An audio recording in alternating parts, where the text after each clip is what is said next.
El epitelio es un tejido compuesto por células adyacentes. Eso quiere decir que son células que se encuentran ubicadas una a la par de la otra, relacionadas entre sí de distintas maneras, que forman barreras entre el organismo y sus superficies externas e internas. El epitelio es avascular, esto quiere decir que no contiene vasos sanguíneos y está separado del tejido conectivo subyacente, o sea que se encuentra por debajo, con vasos abundantes por una capa extracelular de sostén denominada membrana basal.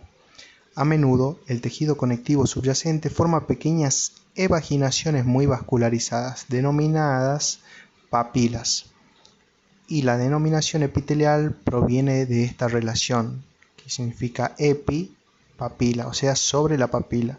El epitelio de la superficie externa del organismo, o epidermis, se continúa directamente con el revestimiento epitelial de todas las superficies corporales internas, es decir, el tubo digestivo y las vías respiratorias y urogenitales. El epitelio también recubre las grandes cavidades internas del organismo, como son las cavidades pleural, pericardíaca y peritoneal, donde se denomina mesotelio. Además, recubre la superficie interna de los vasos sanguíneos y linfáticos, donde se denomina endotelio, endo de adentro. Algunas superficies internas no están recubiertas por epitelio, por ejemplo las cavidades articulares, las vainas tendinosas y las bolsas serosas. Como se describió en el capítulo 5, los distintos epitelios de la economía derivan de alguna de las tres capas germinativas durante el desarrollo embrionario. Los epitelios que recubren las superficies pueden generar invaginaciones en el tejido conectivo subyacente y formar glándulas. En consecuencia, el epitelio puede clasificarse en epitelios de revestimiento de superficies y epitelios glandulares, o sea que tiene dos tipos de clasificación. Eso se va a ver más adelante en el capítulo de glándulas y secreciones. Entre otras especializaciones del epitelio puede mencionarse el pelo y las uñas. El epitelio tiene muchas funciones. Sobre la superficie libre, protege contra el daño mecánico, la entrada de microorganismos y la pérdida de agua por evaporación, y regula la temperatura mediante la sudoración o la transpiración. Además de tener importancia sensitiva, puesto que posee terminaciones nerviosas del dolor sobre las superficies internas, en la mayoría de los casos su función es de absorción o de secreción, pero en algunos sitios solo actúa como una barrera.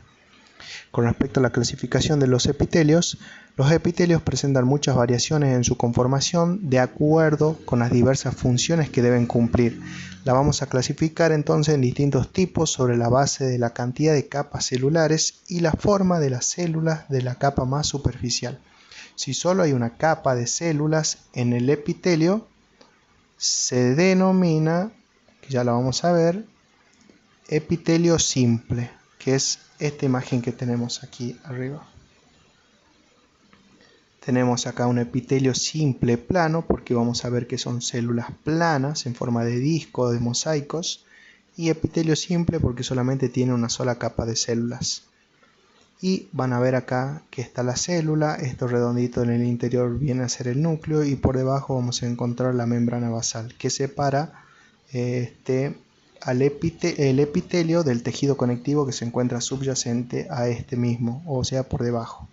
Que este tejido conectivo ya vamos a ver más adelante, que es el que le va a brindar nutrición a este epitelio, porque dijimos que este epitelio es avascular, o sea que no tiene vasos sanguíneos, y el epitelio para nutrirse necesita de la nutrición de los vasos sanguíneos, que es donde existe un montón de sustancias que va a absorber este epitelio. Por eso es importante que se encuentre siempre por debajo el tejido conectivo, y estos separados por la membrana basal. Acá tenemos un epitelio simple, cúbico ya, porque las células ya no son planas, sino son más bien cúbicas, y simple porque dijimos que tiene una sola capa de células. Acá podemos ver otro epitelio simple cilíndrico en este caso, donde las células ya son cilíndricas, el núcleo se encuentra más bien hacia la parte central de la célula, y también encontramos la membrana basal. Acá en este caso tenemos microvellosidades, que es el borde en cepillo, que son unas de como prolongaciones de la membrana acá de las células epiteliales, que forma un tipo de cepillo, como unas microvellosidades, como un cepillo de dientes. En este caso no tiene. Acá podemos ver otro epitelio, en este caso pseudoestratificado. Pseudo quiere decir falso, o sea que hay una falsa estratificación, o sea, no hay como una transición entre un simple y un estratificado, o sea, un pseudoestratificado. Porque si vemos bien, existen células acá a nivel basal que parten hacia arriba, pero no llegan a tocar o contactar con la superficie. Luego sí tenemos otras células que van desde la superficie hasta la membrana basal. Y después tenemos estos tipos de células que son células caliciformes, que tienen forma de cáliz o de una copa, por eso se llaman así. Y en su superficie vamos a encontrar los cilios. Continuamos, acá lo vemos en una imagen microscópica, en el microscopio óptico, donde encontramos el epitelio simple plano. Vemos acá las células en el epitelio simple plano, aplanadas. Acá también encontramos un epitelio simple, pero ya con células cúbicas. Todas estas que están acá, a la vuelta. Dice imagen microscopio óptico de epitelio simple cúbico de los folículos de las glándulas tiroides. Acá tenemos una imagen microscopio óptico del epitelio simple plano de uno de los conductos semicirculares membranosos del oído interno. Todo está relacionado con una tinción que es la hematoxilina eosina. Continuamos, dice, si hay dos capas o más se denominan estratificado. Entonces dijimos, cuando hay una sola capa de células se denominan simple. Ahora si hay dos capas o más ya lo denominamos estratificado, epitelio estratificado. De acuerdo con su altura, las células superficiales se clasifican normalmente en planas, cúbicas o cilíndricas. Sin embargo, por lo general la forma de la célula es más irregular de lo que estas denominaciones implican. En especial, la superficie celular lateral suele presentar una conformación compleja de los sitios donde existen proyecciones celulares interrelacionadas, provenientes de células vecinas. Por lo general, las células epiteliales presentan una clara polaridad y en la descripción de las células se utiliza la designación apical y basal para las superficies celulares orientadas hacia el espacio libre y la membrana basal. O sea que decimos apical cuando está hacia la superficie y basal cuando está hacia la membrana basal. Después hablamos de las células epiteliales, presentan una clara polaridad. Esto está relacionado con la ubicación del núcleo, que ya lo vamos a ver más adelante. Dice acá, y basal para las superficies celulares orientadas hacia el espacio libre y la membrana basal, respectivamente. Como alternativa, apical y basal, a menudo se usan las denominaciones luminal, lumen, que apunta hacia la luz, o sea que vamos a decir que estas células son luminales porque apuntan hacia la luz. ¿Qué quiere luz? Quiere decir el espacio vacío. Si vemos acá, vamos arriba, por ejemplo, en este caso cuando vemos esto blanco, esto es la luz, o sea, hacia la luz, hacia una cavidad. De acá tenemos esto, todo esto blanco es la luz o la cavidad, por eso dice siempre hacia la luz. Entonces esta porción de la célula apunta, es luminal, y para acá abajo es basal. Son denominaciones que tenemos que ir aprendiendo para que todo se torne mucho más fácil. Entonces dijimos luminal, por lo que luminal significa orientado hacia la luz, como le decías, o la cavidad de la estructura hueca, y abluminal, respectivamente, cuando se habla del revestimiento epitelial de un órgano hueco. Por ejemplo, la superficie interna del intestino o un vaso sanguíneo, muchas células, por ejemplo, eso sería la luz, ¿no? La superficie interna del intestino o un vaso sanguíneo. Muchas células epiteliales tienen especializaciones de superficies en la forma de cilios y microvellosidades, que era lo que veíamos que se encontraba hacia la luz de la célula. Esquemáticamente vimos, a ver, le muestro. Acá vemos más arriba esta que hacia la luz o hacia luminal o hacia apical vamos a observar que tenemos las microvellosidades o cilios, que son mucho más pequeños. Bueno, continuando, Dice, muchas células epiteliales tienen especializaciones de superficie en la forma de cilios o microvellosidades. Ahora vamos a hablar del epitelio simple plano. El epitelio simple plano se compone de células planas achatadas. El núcleo es ovalado y aplanado y se encuentra en el centro de la célula, donde en ocasiones forma una protuberancia en las superficies celulares. Vistas de perfil, es un plano perpendicular a la superficie epitelial. Las células suelen adoptar una forma ahusada, es decir, más delgada en los extremos que en la porción central que contiene el núcleo. En estos cortes, el núcleo solo se encuentra en un pequeño número de células, porque la mayor parte de la capa está formado por el citoplasma achatado que rodea los núcleos. El epitelio simple plano se encuentra, por ejemplo, en la capa parietal, que dice pared, lado o exterior, de la cápsula de Bowman en los riñones, como mesotelio, dentro de las grandes cavidades del organismo, y como endotelio en las cavidades internas del corazón y en todos los vasos sanguíneos y linfáticos. Esas son las ubicaciones del epitelio simple.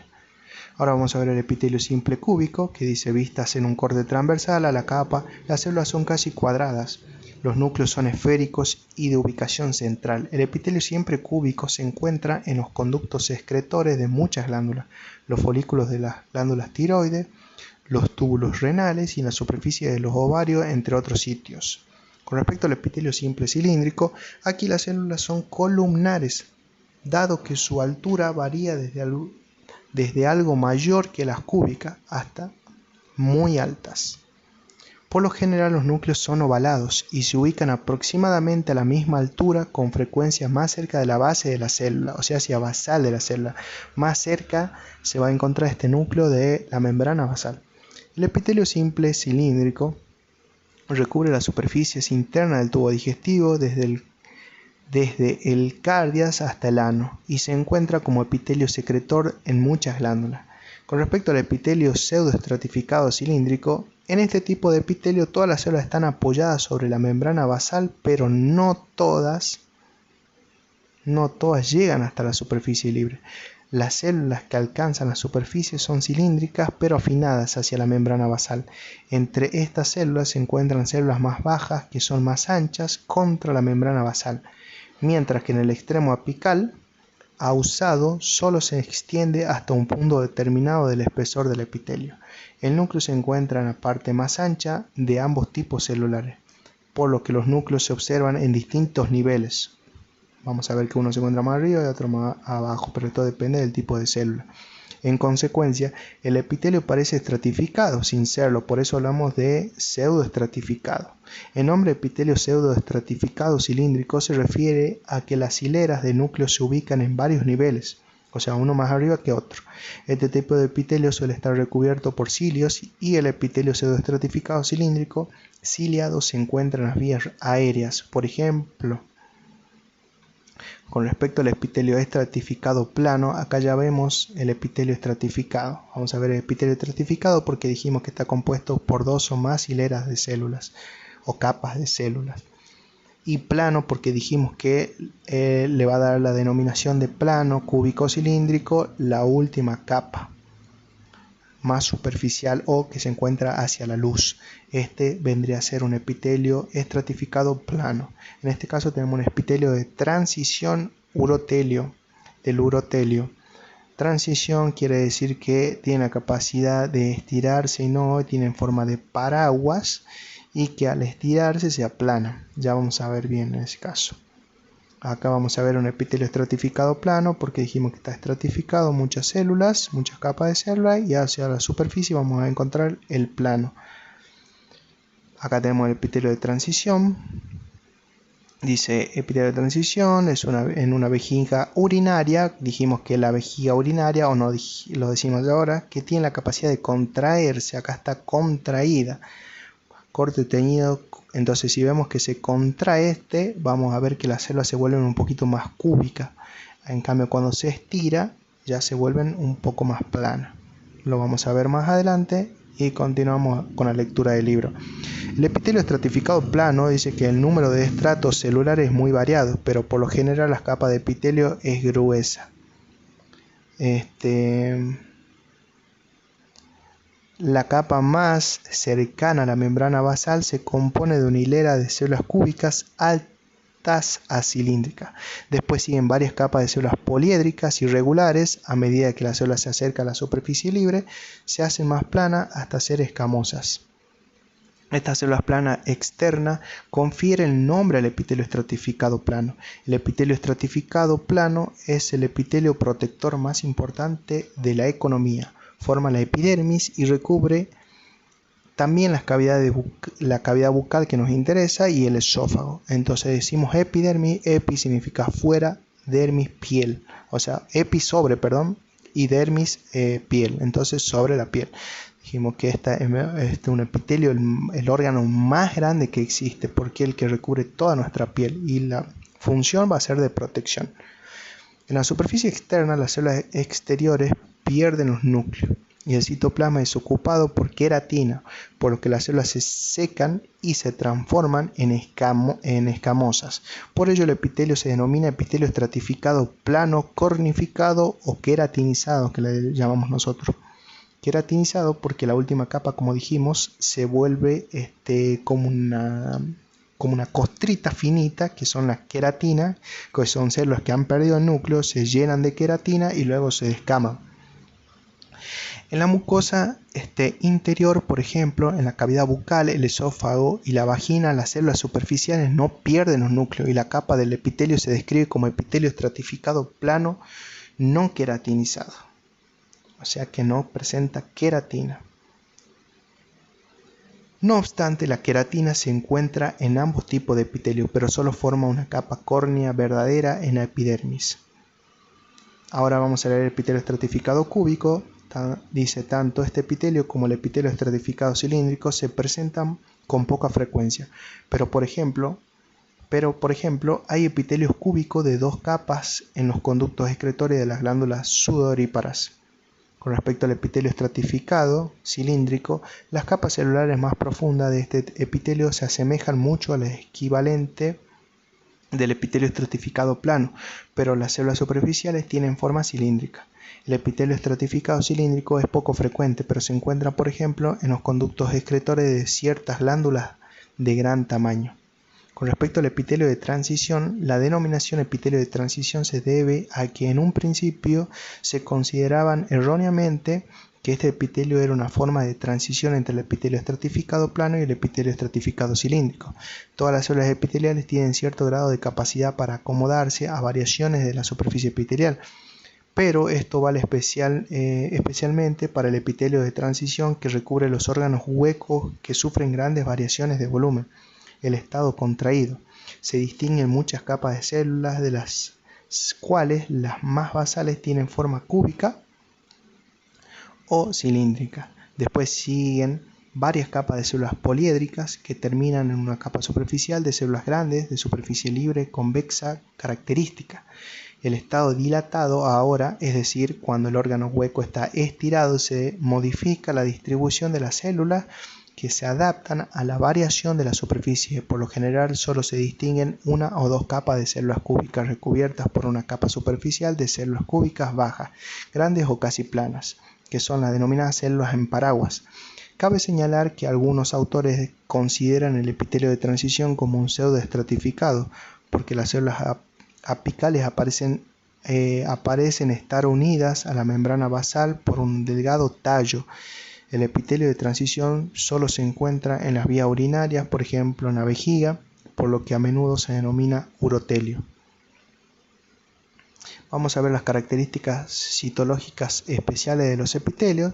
Dice que los epitelios se caracterizan sobre todo por las tendencias a formar membranas conexas. En las superficies laterales de las células hay especializaciones de plasmalema, cuya función es mantener el contacto con las células adyacentes, o sea que la que estará a la par. La superficie libre está especializada de acuerdo con las funcionalidades específicas del epitelio, por lo tanto el extremo distal de las células corresponden a la superficie libre. La superficie libre es diferente del extremo basal, por lo que se dice que las células están polarizadas. La polaridad incluye también la ubicación de los orgánulos dentro de la célula. Así, por ejemplo, por lo general, el aparato de Golgi se localiza por encima del núcleo, es decir, sobre el lado luminal. apical del núcleo. La polaridad es más notable en las células cilíndricas o cúbicas, como se describió al estudiar la membrana celular en el capítulo 3. A menudo la polaridad se manifiesta porque muchas proteínas de membrana solo se desplazan dentro de un espacio limitado de la membrana celular, que en consecuencia está constituido por dominios de membrana separados. Estos dominios se mantienen debido a que las células crean barreras en forma de contactos celulares, los cuales se describen a continuación. En el capítulo 3 se reseñaron en parte algunas de las funciones especiales relacionadas con los distintos dominios de membrana, por ejemplo, la endocitosis o la secreción donde el dominio apical hacia la luz. Vamos a ver especializaciones de la superficie lateral. Una propiedad fundamental del tejido epitelial es la estrecha cohesión que existe entre las células, lo que permite la formación de barreras mecánicas fuertes, densas y selectivamente impermeables. Por ejemplo, los estudios por microdisección demuestran que se requieren fuerzas bastante grandes para separar células epiteliales vecinas. Cuando se analiza con el microscopio óptico, el epitelio estratificado plano de la epidermis, muy resistente desde el punto de vista mecánico, se ve que las células están unidas mediante pequeñas proyecciones que son lo denominado los puentes intercelulares. Cada puente intercelular presenta un punto intensamente teñido en su parte media denominado desmosoma, que ya antes de la introducción de la microscopía electrónica correctamente se consideraba un punto de contacto especializado entre las células adyacentes. También se demostró la presencia de desmosomas en la superficie lateral de las células epiteliales cilíndricas, y mediante la microscopía electrónica quedó claro que existen varios tipos de contactos celulares, cuyas ultraestructuras y composiciones moleculares se han determinado en detalle. Por lo general, los contactos celulares se clasifican según su función. Tenemos contactos oclusivos que sellan las uniones entre las células y se denomina zonula ocludent, la base de las barreras de permeabilidad de muchos epitelios. Luego tenemos los contactos adherentes que unen en forma mecánica las células entre sí e incluyen las zónulas adherentes, las facies adherentes y los desmosomas, o a la matriz extracelular en la forma de hemidesmosoma. O sea que la célula está unida a otra célula mediante desmosoma, pero una célula, ¿cómo se une a la membrana basal que se encuentra por debajo o apicalmente? Se une por una forma que son los hemidesmosomas, o sea que quiere decir la mitad de un desmosoma. Luego tenemos, por último, contactos comunicantes, que mediante la comunicación entre dos células adyacentes incluyen los nexos y la sinapsis. O sea que acá hay estos tipos de uniones permiten una comunicación entre célula y célula. Como se mencionó, estos contactos celulares especializados son estructuras que se demuestran con la microscopía electrónica y alcanzan su máximo grado de organización estructural en el tejido maduro. No obstante, ya en los tejidos embrionarios, durante su diferenciación se distinguen numerosos contactos con estructuras menos organizadas, en parte en la forma de las denominadas moléculas de adhesión celular, y en parte como nexos muy pequeños. Varias de las moléculas de adhesión embrionarias vuelven a encontrar en los complejos de contacto más permanentes, formados con posterioridad. Antes de describirlos, se verán una introducción a la adhesión celular y las moléculas de adhesión celular. Esto se lo muestro, no lo vamos a leer, pero ustedes lo pueden leer, ya es como las uniones mucho más químicas. Acá vemos una imagen cómo se une, vemos una célula cilíndrica, otra célula cilíndrica y sus núcleos respectivamente. Vemos acá por debajo la membrana basal, por lo tanto una célula con otra célula se van a unir por diferentes zonas de contacto, que la vamos a ver. Acá tenemos una ampliación de este sector, lo agrandamos acá vemos las microvellosidades que se ven acá al borde del cepillo chiquitito, acá en mayor aumento, y vamos a ver cómo se une una célula con otra célula. Dijimos que tenemos la zona ocludent acá superiormente, en la parte más hacia la luz, que mira hacia la luz, donde tenemos la zona oclude, que permite la unión entre célula y célula. Por debajo tenemos células adherentes y por debajo tenemos de esta los desmosomas. Si vemos acá, los desmosomas. Acá tenemos una célula vista desde la superficie y de los diferentes zónulas o adherencias. Acá tenemos la zona oclude, acá tenemos cómo se ve una célula adherente y acá vemos cómo se ve un desmosoma. Son obviamente dibujos esquemáticos. Acá vemos una microscopía electrónica. Siempre que vemos una imagen en blanco y negro vamos a ver y es que es a mayor aumento y hablamos de una microscopía electrónica.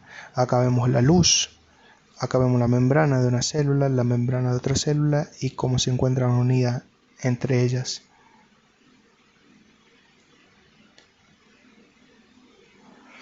Acá vemos otras esquemáticamente, una célula adherente. Vemos acá el espacio intracelular, acá vemos la membrana y el plasmalema, cómo se unen estas placas que se llaman vinculinas, que tienen unas caderinas que se comunican con cada caderina de otra placa de la célula vecina. Y luego tenemos los filamentos de actina hacia el interior de las células. Este es un dibujo esquemático de las células adherentes. Acá lo pueden leer bien. Acá vemos microscópicamente y esquemáticamente. Acá vemos el espacio intercelular. Acá también tenemos el espacio intercelular. No, este más bien ya el espacio extracelular. Acá ya hablamos de cómo se une una célula a la membrana basal. Por eso hablamos esquemáticamente de un hemidesmosoma seguramente. Ya vamos a leer. Acá dice imagen de un desmosoma. Acá tenemos las placas, los filamentos de actina que no se ven bien y acá cómo se une célula con célula mediante estos desmosomas. Tienen que saberlo bien. Acá vamos a ver lo que es el desmosoma. Los hemidesmosomas comprenden solo la mitad de un desmosoma. Se encuentran sobre la superficie basal de las células epiteliales donde no hacen contacto con otras células adyacentes y limitan con la membrana basal subyacente. De este modo, los hemidesmosomas no median contactos entre las células, sino el contacto entre las células y la matriz extracelular, que aquí adopta la forma de una lámina basal. En este caso, un desmosoma. Entonces, un desmosoma está constituido por una placa y desmoplaquina y placoglobina, que son dos proteínas que forman las placas, que tienen las desmogleínas y desmocolinas que se unen con la de la otra célula. Acá vemos el espacio intercelular y el citoplasma, todo esto rosita, y los filamentos intermedios que contactan con la placa y regresan al interior de la célula otra vez. Acá si vemos un hemidesmosoma, tiene los filamentos intermedios que van y se unen a la placa. Esta placa, mediante las integrinas, se unen a la lámina basal o lámina densa. Después vamos a ver bien cómo es cuando estudiamos la membrana basal y está constituida por dos capas, una lámina lúcida y una lámina densa. La lámina lúcida de la lámina basal, la lámina lúcida y la lámina densa de la lámina basal. Acá está los nexos, unión de hendidura, que son como conductos que unen una célula con otra, y como son conductos o canales, permite la comunicación de una célula con otra. A ver, dice, es un contacto intercelular extendido que se encuentra en muchos tipos de células, entre estos tipos de muchas células epiteliales, donde se localizan sobre las superficies laterales. Con mayor aumento se distinguen una hendidura intercelular de unos 2 nanómetros. El ancho de la hendidura se mantiene constante en toda la región del contacto. Esto se demuestra con sustancias marcadoras electrodensas, por ejemplo, hidróxido de lantano coloidal, capaz de introducirse en la hendidura. Esta hendidura está casi totalmente ocupada por estructuras aglomeradas hexagonales que forman puentes entre las membranas vecinas. Estos puentes se componen de dos estructuras proteicas cilíndricas huecas opuestas denominadas conexones. Los perritos. Bueno, seguimos. Después hablamos de especializaciones de la superficie basal. Y dejamos el capítulo hasta aquí. Espero que les haya servido. Si quieren más contenido como este, me avisan y lo hacemos. Así que bueno, espero que les haya servido. Y seguramente seguiremos con más videos de histología, de los epitelios, tejido conectivo, de diferentes tejidos, como tejido muscular, nervioso, y así sucesivamente. Espero que les sirva, que me apoyen en estos videos y sigo subiendo contenido. Así que no se olviden de suscribirse, darle me gusta y compartirlo. Nos vemos en un siguiente video. Chao.